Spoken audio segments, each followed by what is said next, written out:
Most were stolen, smashed up, and all the rest of it and gone. So now they're at a premium, and whenever we come across or hear of a GTE, woof, I get well excited. So when a pink one comes along... Yeah, well, I mean, she's all pinky all round, isn't she?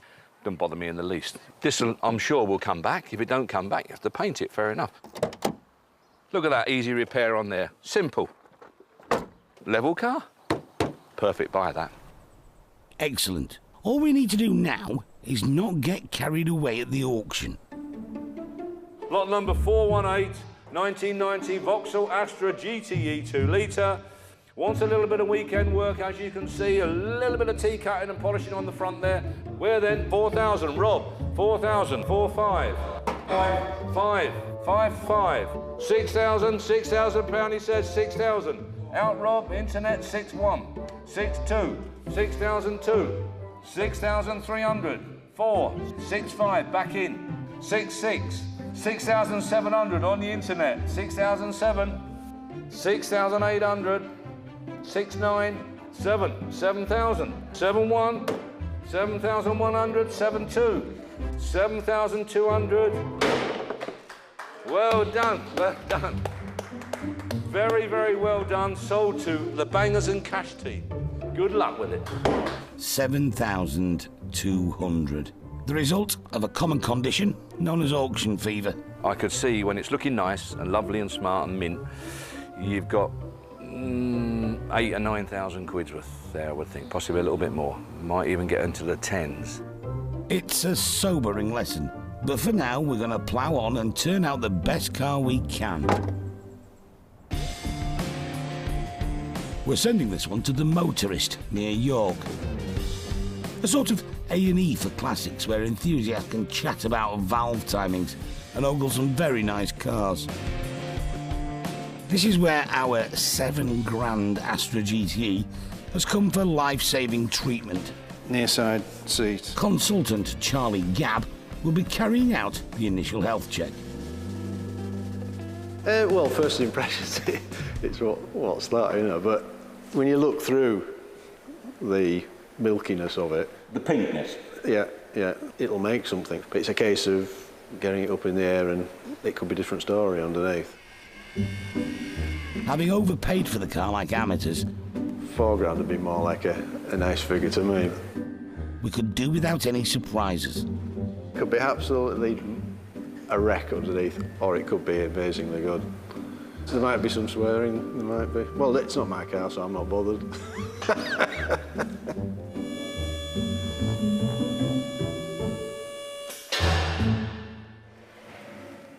What are you looking for, Charlie?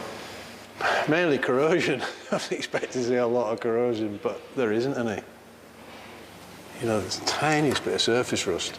Absolutely nothing. Might just have found a bit of welding. Yes, but it's as good as you could expect for anything like this. Jammy springs to mind. Excellent news. And given what we paid for it, we need some decent brakes, as long as the car has some. So to check that, we sent Derek on a test drive. Derek, were you a boy racer back in the day? No, I weren't, but I appreciate a bit of power that these old things pumped out. Tell you what, drives nice, this old car. Look at that. Straight old thing, isn't it? Level old car, this. Good brakes, nice steering, but look at that. Nothing wrong with that, is there? But there is one elephant in the ointment, the paint. All 50 shades of sun-bleached pink. Expert detailer Frankie Birdsall has arrived to give us a steer on whether or not it can be saved. The alternative is a complete repaint. So this is just like a citrus-based cleaner, just to remove any muck that's on there. So, there we go, it's not too bad actually. And then we'll just get this little guy out here. It's basically just a clay bar. You spray it with like a detailer, which is just lubricates this. So if you just spray a bit on, you just literally just rub it around like that. And what it does, because it's like a clay based, it just pulls all the stuff that's stuck to the paint. That's like a medium pad. And with a medium compound, I'm just going to start with that.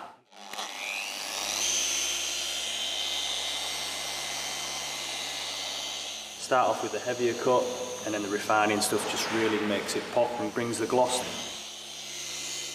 And we'll see what's achievable with these two pads and compounds. And then we'll know what we're working with from there. I'm pretty happy with how it's turned out. You bought this car to sell on and make profit, so if I was a potential buyer and I turned up and the car was as glossy as this, I'd be over the moon with it. So there you go. It's a surprising transformation, but Derek's not a fan of old red paint. My experience tells me that that will go bleached again within a matter of weeks. So at the end of the day, I bet you'll wind up painting it. Meanwhile, back at Pink Astra World, our 1990 GTE is having its innards taken out by Charlie's brother, Bill. Bill, you're pulling me car to bits. Yeah, well, it'll fall apart in a minute. Is it that bad? Yeah, the roof lining's had it, to be fair, that's going to need recovering. But the rest of it, the trims have come out okay, you know, I don't think we'll need any bits. This car has been renamed the Ashtray GTE due to the pungent smell of cigarettes. There's some steam cleaning ahead. It has had a bit of damage in its past. This arch is rotted out and that one hasn't. Generally one side will do better than the other. Yeah, come up. As more trim is removed, some biscuity metal is revealed.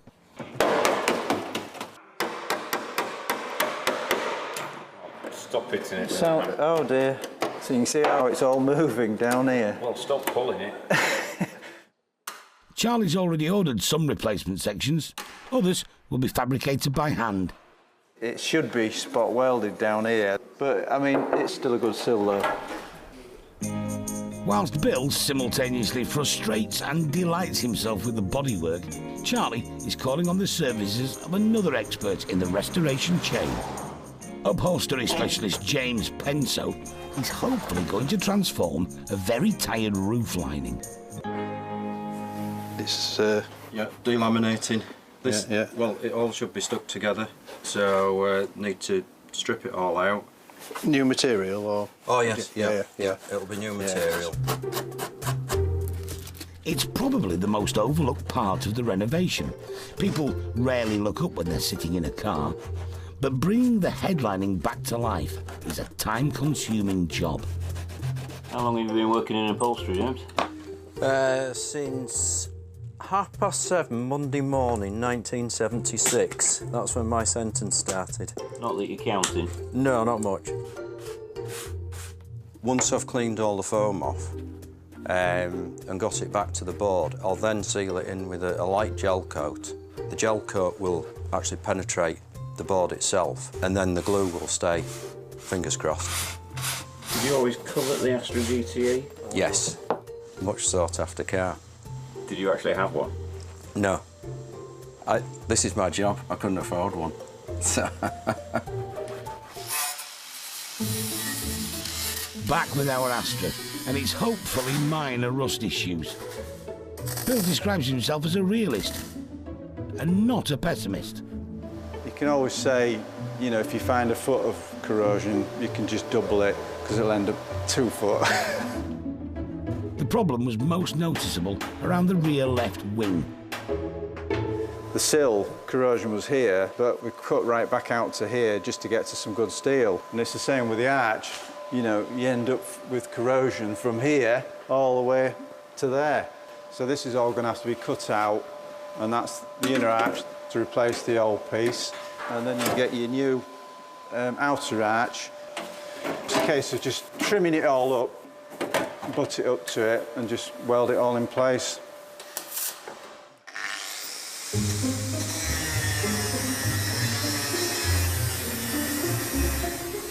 There's progress up at the front end too. The engine has been given some TLC. We've put new cam belt on it, new water pump, antifreeze, just everything you'd expect on a service. It's now just missing a few bits. the intake hose at the minute we are struggling with to try and find one. There's a heat shield that comes over the exhaust system here, and you can obviously see it's missing. But everything else, yeah, we've got what we need, really. Elsewhere, some attention has been given to stopping power and handling. Put new brake flexes on, new brake discs, new brake pads, anti-roll bar link there, new rubbers on and what have you. Just everything that it needs, really. It's difficult to know where to stop, isn't it? I think you need to set your stall out. You need to know how much you've got to spend on the project. Have you got a plan, or have we got a plan? Has anybody got a plan? I think we've got a plan. We're heading in the right direction. So. We had started to think that we were over the restoration hump, but unfortunately, there's some bad news, which is going to put a large dent in our ailing cash flow. Within probably a few days, possibly a week, it just started going pink again. I don't like saying I told you so, but the fact of the matter is it was pretty well odds on that was going to happen. So the only option was to ship it out for an expensive repaint, courtesy of Ian Ellis and his son, Josh. They've done the best they can with it, but it's lost its pigment through UV deterioration, really, isn't it? That's what's happened. And no polish is ever going to bring that back, is it, really? No. Because it's red, it's suffered over the years. If it had been a metallic colour that was covered in clear coat from the factory, I'm sure it would have polished up and we wouldn't be here respraying it. But we are. And when you enter this arena, it's all about the preparation. Well, I reckon up to now, it's probably had about 35, 40 hours to get to this stage, mainly because there was quite a bit of filling to do with the repair work. The shapes look good where the repairs have been done. Yeah, I'm confident it's ready for it. The colour will be just like the original. It's a full repaint, and I'm not a young man anymore, so Josh can handle the panels and I'll handle the full car. Looking forward to doing it.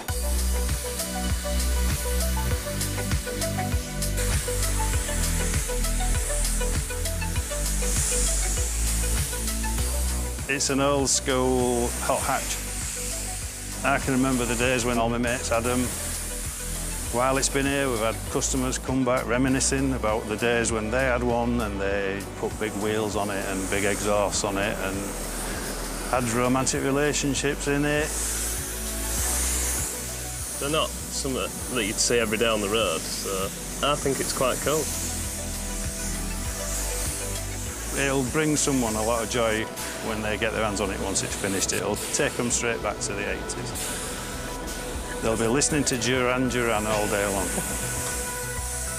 The Astra will look great, but this is a top-end respray, and those really don't come cheap.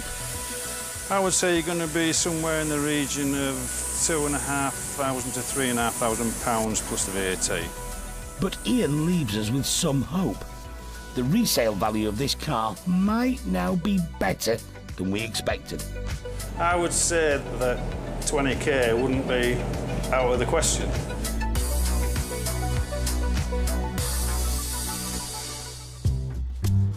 A couple of days later, our Astra GTE returns triumphantly to the workshop. It's no longer pink. No, it's a red one now, and I'm colourblind. I can see the difference. So it's starting to look like a proper car again. Yeah, this is the best bit, putting them back together, bringing them back to life. Yeah, it's great. It looks mint. Yeah, it's really nice. Yeah, 100%. Bill and Charlie have already fitted some of the refurbished parts and components, and now James Penso has arrived with the roof lining. Can I have a pair of hands in the front? Hours of painstaking work Thank you. have completely transformed it. That looks nice. We now move into the finishing touches stage. Look at that. The sandblasted and powder-coated alloys get new tyres. The first thing you do, if you don't do anything, is probably redo the wheels. It's a massive difference, a big part of the car, and it's an easy part to do. The upholstery gets a good wash. And, after a bit of measuring, the decals are almost certainly stuck in the right place. Just a few more tricky bits to source, and we're done, and heading back to the auction. Our GTE is now just lacking a few bits of hard-to-come-by trim. We think it looks great, but we needed an honest, critical review before the auction. So, on the wettest day of the year, and a headlight still to be sourced, we welcome a Vauxhall Astra Owners Club. They could be picky. You've got to make sure they're done right. All the stickers have got to be in the right places. You've got to have the correct lights, the genuine indicators and everything like that. Mark owns a mint Astra Max van. He's already spotted the new wheel arch. Whoever's filled it, it's amazing, isn't it? Yeah. You ought to be dropping a few business cards. Simon has an Astra Turbo. He's concerned about an important accessory. That's not the original stereo in here. No, you need the original radio cassette. But I like it a lot. Somebody will be very happy to own it. I think it'll look better in my garage. Would it? To be honest with you, yeah, definitely. Not a bad reception, but the question we've so far avoided asking is, how much is it worth now? Car dealer Alan Symes knows the market. Digidash. And he owns a GTE. About 15. You should achieve that at auction, being the way it finished the way it is. And do you think there'll be a lot of interest in it? I would say so, yes. Yeah. Less than the 20 grand guess we had earlier, but we'll definitely have it. The finances on our Astra GTE are a bit worrying. £7,848 to buy it. Parts and labour came in at a hefty £12,652, bringing the total to £20,500. It's been a reasonably speedy restoration at just 5 months. We just hope Derek thinks it's been worth the effort. Looking forward to seeing this. Oh, wow. She's bright, isn't she? Nice paint job. Smells a lot nicer. Is it running okay? All driving nice. Recommissioned service, brake check, all that. New radiator, new brakes. I don't often say this, but I think it's turned out nicely, it's prepped up nicely, it's presented nicely, and it's a credit to the guys that have done it. I think it's good. Money-wise, I think it'll romp away at 9 to 11. Ouch! With 20 grand in it, that's a bit of a shock. Normally we wouldn't go looking for a second opinion, but needs must. So we're giving Dave and his spaniel a chance to cheer us up. Yeah, he's wondering what's going on. He's thinking, oh no. He can smell the mistakes from here, look.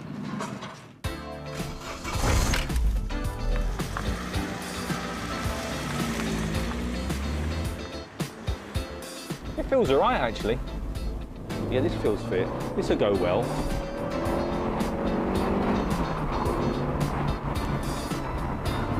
Yeah. It rides along nice. It's not too severe on the road. There's not loads of rattles and bangs and knocks and everything else. Yeah. No, it feels right. I don't think you could really have done much better. I really don't. 15 grand. I think it could. There's only one way to find out. Lot number 70 is the Vauxhall Astra GTE. There we are. We've got some interest on the books and some interest there, I see, Jack. £8,000. 9,000. 10,000 at the back. Fresh bid. Thank you, David. 10,000. 11,000. 12, says Meg. At 12,000. 13,000. 14,000. 14,250.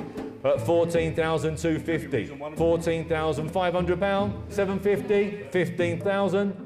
Meg's telephone bid at 15,050. And 150, 15,150, and 250 at 15,250. We're going to wrap it up then at 15,250 then, 15,250, 15,250, Meg's phone. Could have been worse. Lesson learned, we got it badly wrong. Overpaid by 4 grand at the start and made a 5 grand loss at the end. Proving once again, restoring cars is best done for love. Well, I think you've done very well. Just because I think it's worth 11 to 12, I've got a dealer out on all the time, haven't I? I can't help it. You've got a brilliant car. You? You. What about you? UKTV Play is becoming you. You. Just you. I like it. I love it. We love you, and we're sure you'll love you too. I love it. UKTV Play is becoming you. The same great shows and a brand new you.